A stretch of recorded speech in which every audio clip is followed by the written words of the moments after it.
नमस्कार। मैं जीवन Kumar Shah, assistant professor, degree college Jagannathpur, Kolhan university, Chaibasa. आज मैं सेमेस्टर 5 के जनरल प्रोग्राम के स्टूडेंट को उसके सिलेबस से एक अध्याय पढ़ाने जा रहा हूँ, जिसका नाम है नाजीवाद का जन्म। यानी कि जर्मनी में नाजीवाद का उदय कैसे हुआ था।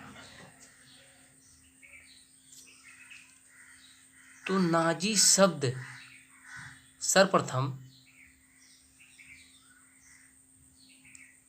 1921 ईस्वी में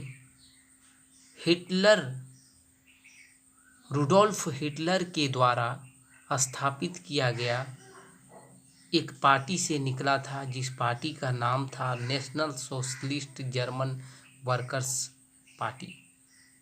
national socialist German workers party. तो सबसे पहले मैं ये बता दूं आपको कि इस अध्याय से आपको जो परीक्षा हॉल में प्रश्न पूछे जा सकते हैं, प्रश्न ये पूछे जा सकते हैं, नाजीवाद से आप क्या समझते हैं, हिटलर की इसमें क्या भूमिका रही, या नाजीवाद पर एक संक्षिप्त टिप्पणी लिखिए, नाजीवाद के उद्देश्यों को बतावें। इस तरह के प्रश्नों के उत्तर आपको जो मैं ये बताने जा रहा हूँ इसमें महत्वपूर्ण साबित होंगे। यह महत्वपूर्ण अध्याय है, इसे आप ध्यानपूर्वक समझने का प्रयास करें, इसे नोट भी कर सकते हैं। तो नाजीवाद फासिज्म का जर्मन रूप था। यानी इटली में फासिस्टवाद का और जर्मनी में नाजीवाद का उदय का यही एक रूप था। 1921 में मैंने बताया कि national socialist German workers party से ही यह नाजीवाद शब्द का आया था। नाजीवाद जर्मनी के तानाशाह रुडोल्फ हिटलर के नेतृत्व में चलाया गया था। नाजीवाद इसके अनुसार लोग राज्य के लिए है, न कि राज्य लोगों के लिए है। नाजीवाद सभी प्रकार के लोकतंत्र को समाप्त करना चाहता था। यह लोकतंत्र का कट्टर दुश्मन था। यह एक महान नेता के नेतृत्व में कार्य करने पर विश्वास करता था और इस विश्वास के तले उसने घोर उग्र राष्ट्रवाद का जन्म किया और उदारवाद, समाजवाद और साम्यवाद जैसे विशाल वृक्षों को वह जड़ समेत उखाड़ फेंकना चाहता था। यह हिटलर की अपनी एक मंशा थी, जिसे फलीभूत करने के लिए हिटलर ने उग्र राष्ट्रवाद और नाजीवाद का जन्म किया। नाजीवाद की उदय के कुछ महत्वपूर्ण कारण भी थे। सबसे पहले कारण में हम जब प्रथम विश्व युद्ध समाप्त हुआ तो इस समाप्ति के उपरांत जर्मनी को पूरा दोष ठहराया गया। उसे कहा गया कि यह युद्ध का होने का दारोमदार आप ही हैं और इसका हर्जाना आप ही भरिए। जो जर्मनी हार चुका था इसे पूर्ण रूप से पंगु बना दिया गया। इसके पास अपना कुछ नहीं था। हिटलर को यह वर्साई की संधि बड़ा ही अपमानजनक संधि लगा। उस समय तो हिटलर विष का घुट पीकर रह गया, लेकिन वह बाद में जो महान नेतृत्व क्षमता का परिचय दिया उसी का एक रूप था यह हिटलर का नाजीवाद। तो नाजीवाद में होने का यह पहला कारण था। दूसरा कारण वर्साई की संधि के अनुसार खोए हुए उपनिवेशों को प्राप्त करना भी था। जो जर्मनी अपने उपनिवेश जो खो चुके थे उन्हें प्राप्त करने की लालसा उसमें लगातार घर बना रही थी। तो इस लालसा की वजह से हिटलर ने नाजीवाद का उदय किया। तीसरा कारण था विशाल जर्मन साम्राज्य की स्थापना करना। हिटलर यह चाहता था, मैंने पहले ही बताया कि वह एक महान कार्य नेतृत्व क्षमता के अंदर में कार्य करने पर विश्वास रखता था। तो वह चाहता था कि इस महान नेता को एक बड़ा साम्राज्य हाथ लगे और ये बड़े साम्राज्य का शासक बने। इसलिए जर्मन साम्राज्य विशाल जर्मन साम्राज्य के नाम से जाना जाए। इस प्रकार हिटलर की सोच ने जर्मनी में नाजीवाद को जन्म दिया। ये नाजीवाद के जन्म के और कारण है राष्ट्रीयता का प्रोत्साहन देना। जर्मन की जनता युद्ध के बाद इतनी लाचार और बेबस हो गई कि इसमें राष्ट्र भावना नामक कोई चीज़ नहीं रह गया। तो हिटलर ने उग्र राष्ट्र को जन्म दिया और यही उग्र राष्ट्र का जन्म जो हुआ यह नाजीवाद के नाम से जाना गया।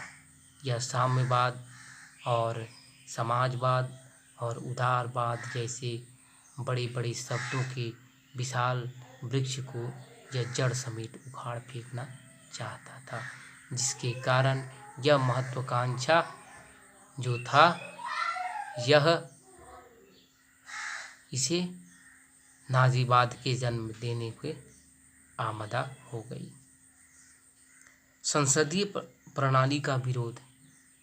संसदीय प्रणाली पर हिटलर विश्वास नहीं करता था।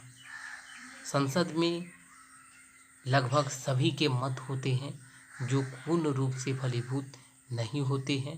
तो इनका मानना था कि एक ही आदमी के द्वारा चलाए गए निर्देशों का पालन पूरा राज्य करे और इस तरह की मंशा ने उसे एक नए चीज को जन्म दिया जिसे हम नाजीवाद के नाम से जानते हैं। यह नाजीवाद के उदय का यह कारण बना। राष्ट्र विरोधी संस्थाओं को समाप्त करना। जब प्रथम विश्व युद्ध में वर्साई की संधि हुई तो जर्मन के राष्ट्र विरोधी बहुत से जो जीते हुए देश थे, इन्होंने अपना एक गुट बनाकर इन पर बहुत दोहन किया, जिससे हिटलर को लगा कि यह राष्ट्र विरोधी गुट है, इन लोगों को हम समाप्त करेंगे। और वर्साई कहा जाता है कि वर्साई की संधि में ही द्वितीय विश्व युद्ध के बीज छुपे हुए हैं या थे। यह हिटलर को या जर्मनी को यह आदेश दिया गया था कि वह 2000 या कुछ एक नियमित तक सीमा तक वह सैनिक रख सकता है और उससे ज़्यादा नहीं, यानी कि उसे सैनिक शक्ति से पूर्णतः हाथ धोना पड़ा।